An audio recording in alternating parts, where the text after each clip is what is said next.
په قبایلی ضلع مومند تحصیل حلیمزو هډ کوارټر غلنۍ کې د هندوستان په کشمیر د غاصبانه قبضې خلاف د تورې ورځې او احتجاجي ریلی تابع شوې وه. د احتجاجي ریلی شروع د کیپټن روح الله شهید سټیډیم نه وشوه چې په ډي سي مومند آفس باندې سرته ورسېدله. په ریلی کې ګډو مشرانو ځوانانو د بھارت خلاف سخته نارهبازي وکړه.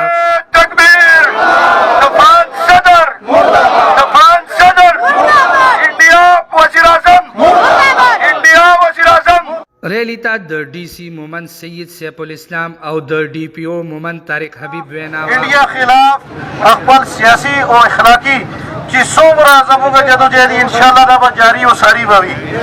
نو ان شاء الله زه د ضلع مومند د غیور عوام مشران علاقه او نوجوانانو ته دا وایم چې څومره نه بایکاټ او دغسې خپلو کې اتفاق اتحاد وساتئ، خپلو کې د خپل ملک د ترقۍ دپاره څه وکئ.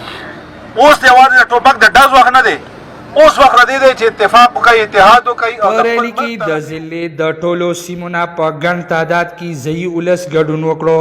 د سرحدي سیمې تحصیل خویزو نه د ملک احمد، د تحصیل بیزو نه د ملک نور الله، د تحصیل انبار نه د ملک عزت خان په مشرۍ کې ګڼو خلکو ګډون وکړو او د ملک سرای د یووالي او د هندوستان خلاف سخته نارهبازي وکړه. تبسم مومند، مومند ټي وي، ضلع مومند.